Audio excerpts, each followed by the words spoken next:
Let's face it, if you're here with us, you probably know that tight, achy, sometimes really debilitating feeling of herniated disc pain. It can really throw a wrench in your day. Oh, definitely. Makes even simple things feel like a huge effort. It's incredibly common, too. Exactly. And the impact it has on just, well, daily life is significant for so many It people. really is. And that's precisely what we're diving deep into today. Our mission really is to unpack some gentle, safe, and genuinely effective exercises. Ones that can actually help. Yes, specifically chosen by a physical therapist to help ease that discomfort, maybe get some flexibility back into your spine and build a stronger core, all for a, faster, more lasting recovery. We're looking at practical stuff, accessible movements that can become real tools in your self-care routine. And our expert guide for this, our source, is Dr. Dwayne Chioda. He's a physical therapist over at Valley Rehab Physical Therapy and Return to Work Center in Mount Vernon, Washington. He shares some really valuable insights. He really has. Now, before we jump into the movements themselves, there's a really important point Dr. Chioda emphasizes. We absolutely need to underscore this. Yes, this is crucial advice. Can't stress it enough. He strongly recommends, and we echo this always talk to your own doctor or physical therapist before starting any new exercise program. Especially if you're dealing with significant pain. Right. Safety first. Always, we want to prioritize that. And that personalized advice is key, isn't it? What feels good for one person might not be right for someone else, particularly if the pain is acute. Couldn't agree more. Okay, so Dr. Chioda has outlined 4 exercises for us. We're going to explore each one.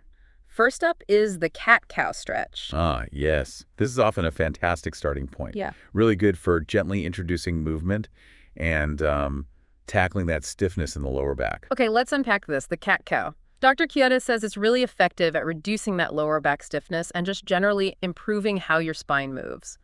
So how do we get into this one? All right. You begin on all fours, so hands and knees. Think about creating a stable sort of table with your body. Okay. Your hands should be pretty much directly beneath your shoulders and your knees right under your hips. Try to keep a comfortable, neutral spine to start. Got it. Good, balanced starting position. Yeah. What's the first part of the actual movement? So the first movement is the cow pose. As you take a gentle breath in, you slowly start to arch your back. Mm-hmm. Your head and your tailbone will lift slightly, kind of towards the ceiling. It's a gentle flowing extension. And what's really interesting here is how this gentle arching and rounding can actually help pump fluid into the spinal discs. Oh, really? Yeah, and improve blood flow. That can really contribute to feeling less stiff. Ah, that makes a lot of sense. Yeah. So nice slow breath in, gentle curve in the back, and crucially, not pushing beyond what feels comfortable, right? Precisely. That's the golden rule here. Always respect your body's limits. Stay within a pain-free range. Then, as you breathe out, you transition into the cat pose. Think about rounding your spine up towards the ceiling, almost like a cat stretching. You'll gently tuck your chin down towards your chest.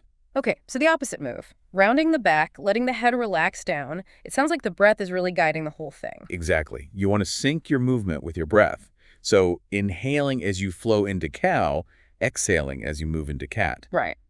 Dr. Chioda suggests repeating this cycle about, say, 10 to 15 times. Yeah. Really focus on that smooth, gentle motion and the connection between your breath and your spine. It sounds like a really nice way to just sort of ease into movement and maybe release some tension.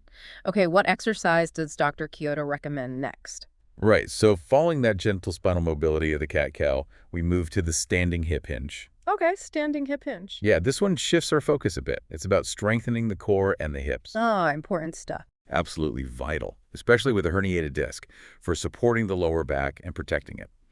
And this exercise helps you maintain proper spinal alignment while you're upright. Okay, so we're standing up for this one. What's our starting stance look like? You'll stand with your feet positioned about hip width apart. And Dr. Chioda recommends a really helpful cue here. Oh, yeah. Place one hand gently on your chest and the other hand on your lower back. That hand on your back acts as a useful monitor throughout the movement. That's a great idea, a tactile cue. So what's the actual hinge movement we're aiming for? So the key here is to push your hips backward. Not just bending down, but pushing the hips back. Right. And you want to consciously try to keep a straight spine the whole time. Now that hand on your lower back, It's crucial. You should not feel your lower back pushing hard into that hand or arching excessively. Okay. This helps make sure the movement is coming from your hips, not from overextending your lumbar spine. Right. And strengthening the glutes and hamstrings here actually takes pressure off the lower back. How? Well, it improves your body's ability to hinge properly at the hips instead of compensating with the lower back. Right, right. So focus is on hips moving back, not just bending at the waist. Exactly. As your hips go back, your chest will naturally lower a bit. But remember to keep your knees soft. Don't lock them straight. Soft knees. Okay. You're essentially creating a controlled hinge right there at your hip joints. Keeping the knees soft, make sure the hips are driving it, not the knees, which could strain them. Got it. Hips back, slight forward lean of the chest, straight spine, soft knees.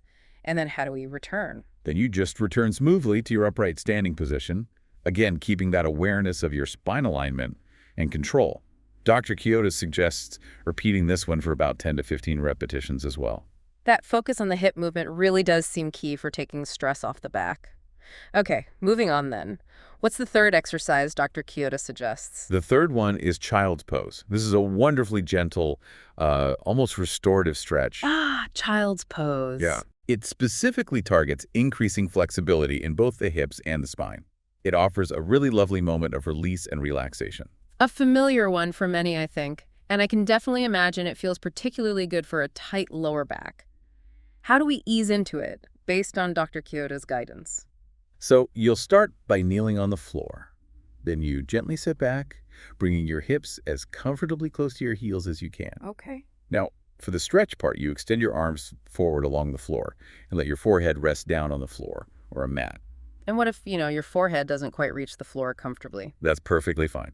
Dr. Kyoto really stresses this. Only go as far as feels comfortable. You want a gentle stretch, not forcing anything or causing any sharp pain. Makes sense. The goal is a gentle lengthening, not pushing to your absolute limit. You'll then just hold this position for about 20 to 30 seconds. Okay. And really focus on taking deep, slow breaths. Allow your body to sort of relax and soften into that stretch. So a longer, sustained hold for this one, unlike the cat-cow repetitions. And how many times should we do it? Dr. Kyoto recommends repeating the child's pose, maybe 3 to 5 times. It gives your body that repeated chance to gently lengthen and release any built-up tension. Sounds wonderfully soothing.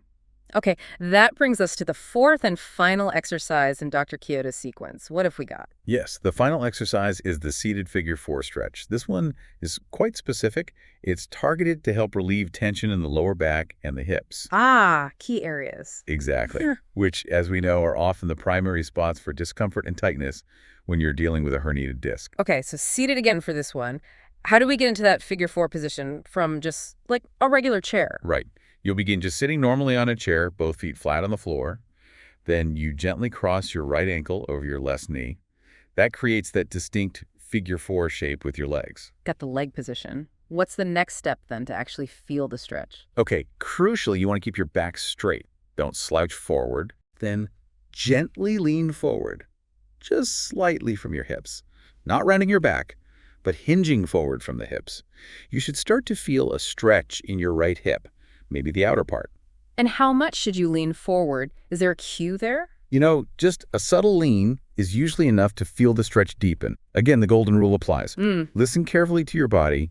Never push into any sharp or increasing pain. Okay. You'll hold this stretched position for about 20 to 30 seconds, just allowing that tension in the hip to gently release. And then switch sides. Exactly. After the hold, you simply switch sides. Cross your left ankle over your right knee, keep the back straight, and repeat that gentle forward lean from the hips. So really important to remember to do both sides for that balanced relief. Oh, absolutely. Consistency and addressing both sides of the body, that's key for getting the optimal benefit from this one. These all sound like really accessible, manageable exercises, nothing that feels overly strenuous or intimidating. And that's precisely the point, isn't it? Especially when you're navigating the challenges of pain. Gentle, consistent movement, performed with awareness. It can be profoundly beneficial for healing and for long-term management. Well, there you have it. 4 gentle yet targeted exercises from Dr. Dwayne Kyoto. Designed to be, and I like his term, real slump busters for your herniated disc recovery journey. Slump busters, I like that too. He really emphasizes that just incorporating these into your daily routine it can really lead to positive changes over time. The big caveat, of course, is as long as they don't make your pain worse. That principle is just so fundamental. Starting gently, listening to your body's feedback, Yeah. it's vital in any kind of rehab program. So as you think about these gentle movements we've discussed, the cat-cow, the standing hip hinge, child's pose, and that seated figure 4 stretch, here's maybe a final thought to consider. Hmm. How might mindfully and consistently incorporating even just one of these simple exercises into your daily life, how might that begin to subtly but significantly shift your experience of back pain? And maybe contribute to a greater sense of overall mobility and just, well, feeling better. It's definitely something worth exploring.